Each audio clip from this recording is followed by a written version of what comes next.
தமிழ் மாதத்தினுடைய கடைசி சனி, ஆங்கில மாதத்தினுடைய முதல் மாதமாக இந்த மாதம் இருக்கிறது. பொதுவாக புத்தாண்டு பிறக்கிறது என்று சொன்னால் எல்லோருமே பெரியவர்களிடம் சென்று ஆசியை பெறுவார்கள். நம்முடைய கிராமப்புற பகுதிகளெல்லாம் பார்த்தீங்க அப்படின்னா எதுக்கெல்லாம் பெரியவங்ககிட்ட போய் ஆசீர்வாதம் சிலுவை வாங்குவாங்க? எதுக்கெல்லாம் பெரியவங்ககிட்ட போய் சிலுவை வாங்குவாங்க? எங்க பிறந்த நாள், அடுத்து கல்யாண நாள், புது வருட பிறப்பு. எத்தனை பேர் புது வருஷ பிறப்புக்கு அம்மா அப்பாட்ட இல்லை பெரியவங்கிட்ட போய் சிலுவை வாங்குனீங்க? அண்ணன் வாங்கியிருக்காரு. வேற பரவாயில்லையே, பாட்டியே வாங்கியிருக்கிறாங்க. என்ன வேற? நம்ம அதை பற்றி யோசிக்கிறதே இல்லை. என்ன பெரியவங்கிட்ட குறிப்பாக புது வருடத்தில் போய் ஆசீர்வாதம் வாங்க. பொதுவாக நம்முடைய கிராம பகுதிகள் எல்லாம் புது ட்ரெஸ்ஸு எதுக்கு எடுப்போம்? இப்போ தான் நினச்சா போய் எடுத்துகிட்டு வந்துடுதோம். ஒரு 10 வருஷத்துக்கு முன்னாடி புது ட்ரெஸ் எதுக்கு எடுப்போம்? திருவிழாவுக்கு எடுப்போம், கிறிஸ்மஸ்க்கு எடுப்போம். புது ட்ரெஸ் போட்ட உடனே வீட்டில் அம்மா கூட இருக்கிறவங்க என்ன சொல்லுவாங்க? வாங்கினதே இல்லையா? போய் அப்பாட்ட சிலுவை வாங்க. அப்பா சிலுவை போட்டுட்டு என்ன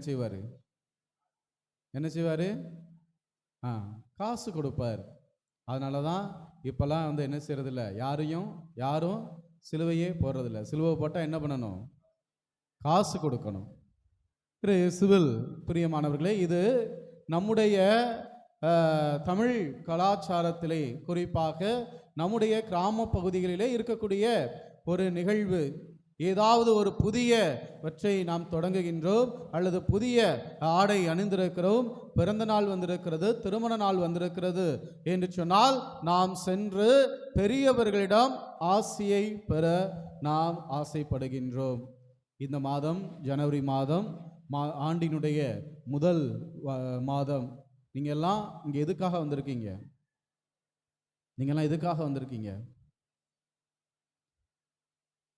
11 மணிக்கு பூசை இருக்குது. பூசை முடிஞ்ச உடனே அசனம் இருக்குது. அசனம் இருக்குதா? நைட்டு தான் அசனம். வீட்டில் போர் அடிக்குது, கரண்ட் இல்லை, அதனால் கோயிலில் போய் ஒரு மணி நேரம் உட்காந்து எழுந்திரிச்சிட்டு வருவோம். அப்படி வந்திருக்கீங்களா? எதுக்காக ஆலயத்துக்கு வந்திருக்கிறோம்? கடவுளுடைய ஆசீரை பெற. இயேசுவில் பிரியமானவர்களே, ஆசீர் என்பது நம்முடைய மனித வாழ்விலே மிக மிக முக்கியமான ஒன்று. ஏனென்று சொன்னால், ஆசீர்வாதங்களோடு நாம் வாழ்கின்ற பொழுது நம்முடைய வாழ்வில் எதையும் வெற்றி பெற முடியும். குருக்கள் பார்த்திருப்பீர்கள். குருக்கள்லாம் அவங்க அம்மா அப்பாட்ட போய் சிலுவை வாங்குவாங்க. அப்போ என்ன செய்வாங்க? அவங்க என்ன சொல்லுவாங்க? இப்போ நீங்கள் குருவானவர் ஏன்ட சிலுவை வாங்குறீங்களே? இல்லை, பெற்றவர்களுடைய ஆசீர்வாதம் இருக்கின்ற பொழுது, பெரியவர்களுடைய ஆசீர்வாதம் இருக்கின்ற பொழுது எங்களுடைய இந்த ஆன்மீக பணி என்பது மிக சிறப்பாக நடைபெறும், மிக சிறப்பாக எங்களால் செய்ய முடியும்.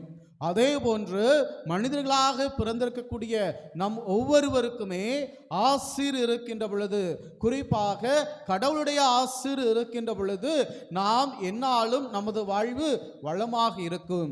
இதைத்தான் திருவிவிலியம் நமக்கு சுட்டி காட்டுகிறது. தொடக்க நூல் புத்தகம் அதிகாரம் 3 வசனம் 28 வாசிங்க பார்ப்போம்.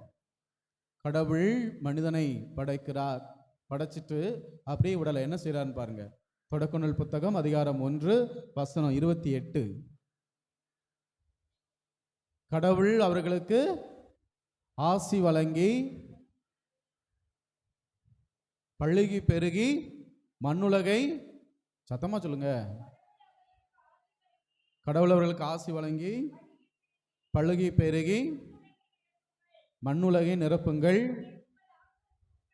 அதை உங்கள் ஆற்றலுக்கு உட்படுத்துங்கள், கடல் மீன்கள், வானத்து பறவைகள்,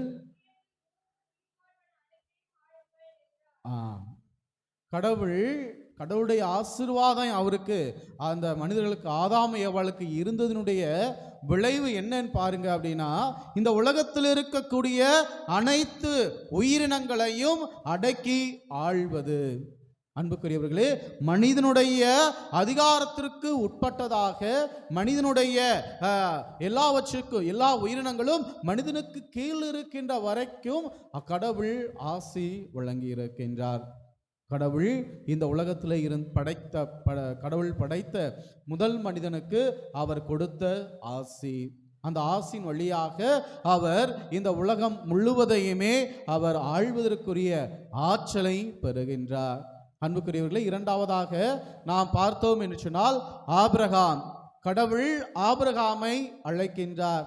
அவ்வாறு அழைக்கின்ற பொழுது அவர் சொன்னக்கூடிய வார்த்தை, உன்னை கடல் மணலை போலவும் விண்ணிலே இருக்கக்கூடிய நட்சத்திரங்கள் விண்மீன்கள் போலவும் உனது வாழ்வை மாற்றுவேன் என்று சொல்லியிருக்கிறார். ஆனால் அவருக்கு வயது முதிர்ந்த காலத்தில் கூட அவர்களுக்கு குழந்தை பாக்கியம் இல்லை.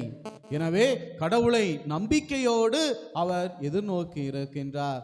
அதனுடைய விளைவு என்ன என்று பாருங்கள். தொடக்க நூல் புத்தகம் அதிகாரம் 18 வசனம் 10 வாசிங்க. தொடக்க நூல் புத்தகம் அதிகாரம் 18 வசனம் 10. அப்போது ஆண்டவர் யாரை பார்த்து சொல்றாரு அப்படின்னா, ஆபிரகாமை பார்த்து சொல்றாரு, நான் இனவேனின் காலத்தில் உறுதியாக மீண்டும் உன்னிடம் வருவேன், அப்பொழுது உன் மனைவி சாராவுக்கு ஒரு மகன் பிறந்திருப்பான் என்றார். அன்புக்குரியவர்களே, ஒரு திருமணம் முடித்திருக்கக்கூடிய ஒரு தம்பதியினருக்கு இதைவிட பெரிய ஆசீர்வாதம் எதுவாக இருக்க முடியும்? காரணம் என்ன என்று சொன்னால், ஆபிரகாம் கடவுளுடைய ஆசீரை அங்கு விரும்பி கேட்டார். கடவுள் என்னை ஆசீர்வதிக்க மாட்டாரா? கடவுள் அவர் கொடுத்த அந்த வாக்கின்படி எங்களது வாழ்வு வளமாக மாறாதா என்று நம்பிக்கையோடு இருந்தார். அதனுடைய விளைவாக கடவுளுடைய ஆசீர் அவருக்கு அருளப்படுகின்றது. அவ்வாறு அருளப்பட்டதால் ஆபிரகாமிடம் இருந்து யூத இனம் வருகிறது. அடுத்ததாக நாம் பார்த்தோம் என்று சொன்னால், தொடக்க நூல் புத்தகம் அதிகாரம் 32 வசனம் 28 வாசிங்க. தொடக்க நூல் புத்தகம் அதிகாரம் 32 வசனம் 28. அவர் நான் யாக்கோபு என்றார். அப்பொழுது அவர், உன்னுடைய பெயர் இனி யாக்கோபு எனப்படாது, இஸ்ராயேல் எனப்படும், ஏனெனில் நீ கடவுளோடும் மனிதரோடு போராடி வெற்றி கொண்டாய் என்றார். அன்புக்குரியவர்களே, அதற்கு முன்னால் உள்ள வசனத்தை நீங்க படிச்சு பார்த்தீங்கன்னா தெளிவா தெரியும். ஆண்டவருக்கும் ஆண்டவருடைய தூதருக்கும் யாக்கோபுக்கும் சண்டை நடக்கும். எதற்காக என்று சொன்னால், யாக்கோபு சொல்லுவார், என்னை நீங்கள் ஆசீர்வதித்தால் ஒழிய நான் உம்மை விடவே மாட்டேன் என்று சொல்லி அவரோடு சண்டையிடுவார். அவரும் எப்படியோ தப்பித்து பிழைத்து ஓடிவிடலாம் என்று சொல்லி அவர் அங்கெல்லாம் போய் அங்குமா ஓடி அலைந்து பார்ப்பார். ஆனால் யாக்கோபு அவரை விடாமல் தொடர்ந்து சொல்லிக்கொண்டே இருப்பார், நீர் என்னை ஆசீர்வதித்தால் ஒழிய நான் உம்மை விடவே மாட்டேன் என்று சொல்லுவார். எனவே கடவுள் அவருக்கு ஆசியாக கொடுத்த அந்த வார்த்தையை பாருங்கள், இனி நீ யாக்கோபு எனப்பட மாட்டாய், உன்னிலிருந்து உன்னுடைய இனம் இஸ்ரேல் என்று அழைக்கப்படும். அன்புக்குரியவர்களே, இது இயேசு பிறப்பதற்கு முன்பாக நடந்த நிகழ்வு. இன்றும் 2025 ஆண்டு ஆகியும் அந்த யாக்கோபினுடைய பெயர் என்றென்றும் நிலைத்திருக்கிறது. அவர் வழியாக இந்த யூத இனம் முழுவதுமே இஸ்ராயல் மக்கள் என்று சொல்லி இவருடைய பெயரால் அழைக்கப்படுகிறது. அதே போன்று இஸ்ரேல் நாடு என்று சொல்லி இருக்கிறது, ஒரு நாடு இருக்கிறது. அந்த நாடும் யாக்கோபினுடைய பெயரால் இஸ்ரேல் என்று அழைக்கப்படுகிறது. அன்புக்குரியவர்களே, கடவுளால் ஆசீர்வாதத்தை பெற்றுக்கொண்டவர்கள் அவருடைய வாழ்வு எவ்வாறு மாறி இருக்கிறது என்பதை இந்த வார்த்தைகள் நமக்கு தெளிவுபடுத்தப்படுகிறது. அன்புக்குரியவர்களே, இன்று நீங்களும் இதே ஆசீர்வாதத்தை தான் நீங்கள் இறைவனிடம் கேட்டு வந்திருக்கிறீர்கள். நீர் யாக்கோபு சொன்னதை போன்று, ஆண்டவரே நீர் என்னை ஆசீர்வதித்தால் ஒழிய உம்மை நான் விடவே மாட்டேன் என்று சொல்லி நீங்கள் நம்பிக்கையோடு ஜெபிக்கின்ற பொழுது, கடவுளுடைய ஆசீர்வாதம் எனக்கு கட்டாயம் வேண்டும் என்று சொல்லி இறைவனிடம் ஜெபிக்கின்ற பொழுது இறைவன் உங்களுக்கு ஆசீர்வாதங்களை கொடுக்கின்றார். அவ்வாறு ஆசீர்வாதங்களை பெற்றுக்கொண்ட பிறகு நம்முடைய வாழ்வு எவ்வாறு இருக்க வேண்டும் என்பதை இன்றைய நற்செய்தி வாசகம் நமக்கு தெளிவுபடுத்துகிறது. அன்புக்குரியவர்களே, இன்னைக்கு நற்செய்தி வாசகம் நீங்க வாசிக்க கேட்டீங்க. அதுல ஒரு முக்கியமான கதாபாத்திரம், யாருடைய சீடர்கள் யார்கிட்ட போய் சொல்றாங்க? யோவானுடைய சீடர்கள் யோவானிடம் போய் கேட்குறாங்க, ஆண்டவரே, திருமுழுக்கு யோவானே, நீர் அன்னைக்கு ஒரு ஆளுக்கு திருமுழுக்கு கொடுத்தீங்க, இன்னைக்கு அந்த மனுஷன் என்ன செய்றாரு? நமக்கு நேர் ஆப்போசிட்டா வெளியே போய் அவர் என்ன செய்ய, அவர் திருமுழுக்கு கொடுத்துக்கிட்டு இருக்கிறாரு. அப்ப நாங்க அதை என்ன செய்ய வேண்டும்? பொதுவா இது மனித வாழ்க்கையில நடைபெறக்கூடிய ஒன்று. 2 பேர் சேர்ந்து தொழில் ஆரம்பிப்பாங்க. 2 தொழில் நல்லா ஜெய்ஜன் போய்கிட்டே இருக்கும். திடீர்னு ஒரு ஆள் என்ன செய்வாரு? இந்த மாதிரி உங்க வாழ்க்கையில் நடந்ததே இல்லையா? திடீர்னு என்ன செய்வாரு? பிரிஞ்சு போய் தனியா கடை வச்சிருவாரு, தனியா தொழில் ஆரம்பிச்சிருவார். அப்ப அவர் கூட இருந்தவர் என்ன நினைப்பாரு? காலங்காலமா என் கூடையே இருந்தா இன்னைக்கு என்னை விட்டு பிரிஞ்சு போய் தனியா ஆரம்பிக்கிறான், செய்கிறான், என்னை ஏமாத்திட்டான், செஞ்சுட்டான் அப்படின்னு சொல்லி வசை மொழிகள் பேசுவதை அல்லது அவர்களே குறை கூறி பேசுவதை நாம் பார்த்திருக்கின்றோம். ஆனா இன்னைக்கு யோவானோட பாருங்க, ஆப்போஸ்ல கொடுக்குது இயேசு கிறிஸ்து திருமுழுக்கு கொடுத்து கொண்டிருக்கின்றார். ஆனால் அன்புக்குரியவர்களே, அதை சீடர்கள் சென்று அங்கு சொல்கின்ற பொழுது அவர், நீங்க அதை பத்திலாம் கவலைப்படாதீங்க, நீங்க உங்க வேலையை பாருங்க, ஏனென்று சொன்னால் அவர்தான் மெஸ்ஸியா. அன்புக்குரியவர்களே, இதற்கு திருமுழுக்கு யோவான் இயேசு கிறிஸ்துவை இவ்வாறு சொல்வதற்கு காரணம் என்ன என்று சொன்னால், அன்னை மரியாளும் எலிசபெத் அம்மாளும் இருவருமே சந்திக்கின்ற பொழுது அவருடைய வயிற்றில் இருந்த அந்த குழந்தை ஒருவரோடு ஒருவர் சந்தித்து கொண்டார்கள்.